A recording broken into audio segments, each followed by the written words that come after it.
Kejaksaan Agung baru saja menangkap Direktur Utama PT Sritex periode 2014 hingga 2023, Iwan Setiawan Lukminto. Iwan ditangkap terkait kasus dugaan korupsi pemberian kredit ban kepada PT Sritex. Penangkapan Iwan berlangsung di Stabelan, Kecamatan Banjarsari, Solo. Kepala Pusat Penerangan Hukum Kejagung Harli Siregar menyatakan Iwan ditangkap penyidik di kediamannya pada pukul 24.00 WIB dan langsung dibawa ke Jakarta untuk pemeriksaan secara intensif.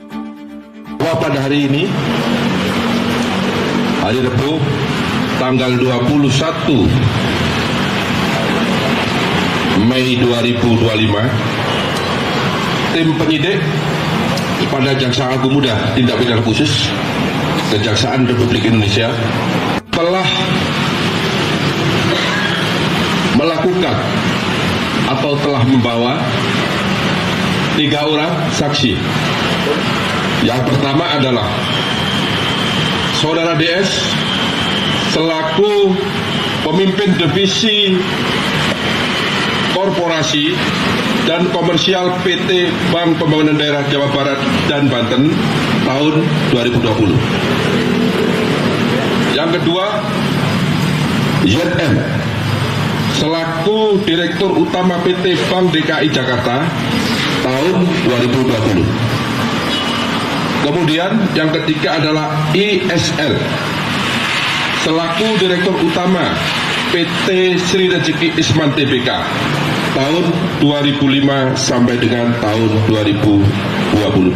Dalam pemberian kredit kepada PT Sri Rejeki Isman Tbk, JM selaku Direktur Utama PT Bank DKI dan DS selaku pimpinan divisi korporasi dan komisaris komersial PT Bank Pembangunan Daerah Jawa Barat dan Banten telah memberikan kredit secara melawan hukum karena tidak melakukan analisa yang memadai dan mentaati prosedur serta persyaratan yang telah ditetapkan.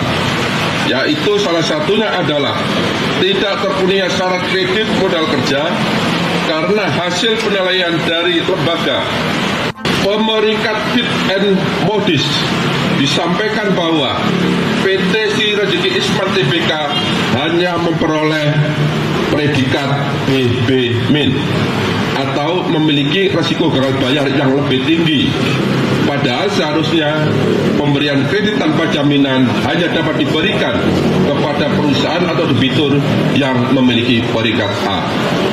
Hingga perbuatan tersebut bertentangan dengan ketentuan standar operasional prosedur bank serta Undang-Undang Republik Indonesia Nomor 10 Tahun 1998 tentang perbankan sekaligus penerapan prinsip kehati-hatian. Bahwa pada saat ISL selaku Direktur Utama PT Sri Rejeki Isman Tbk mendapatkan dana dari PT Bank Pembangunan Daerah Jawa Barat, Banten, dan PT Bank DKI Jakarta, terdapat fakta hukum bahwa dana tersebut tidak dipergunakan sebagaimana tujuan dari pemberian kredit, yaitu untuk modal kerja, tetapi disalahgunakan untuk membayar hutang dan membeli aset non-produktif sehingga tidak sesuai dengan peruntukan yang seharusnya.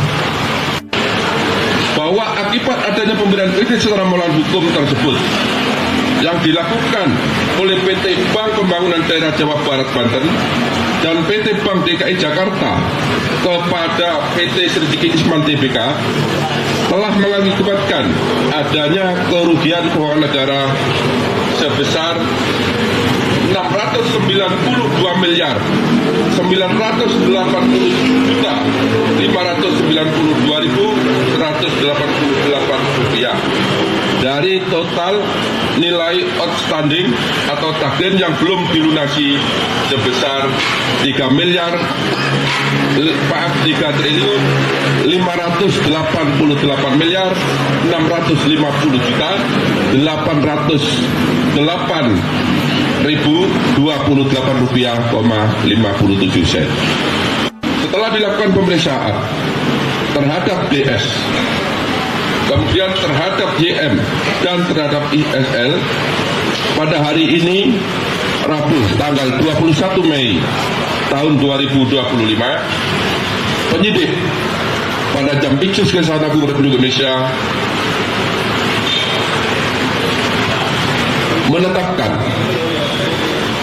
3 orang tersebut sebagai tersangka karena ditemukan alat bukti yang cukup telah terjadi tindak pidana korupsi dalam pemberian kredit PT Bank Pembangunan Daerah Jawa Barat dan Banten serta PT Bank DKI Jakarta kepada PT Sri Ziki Isman. Telisik TV mengabarkan.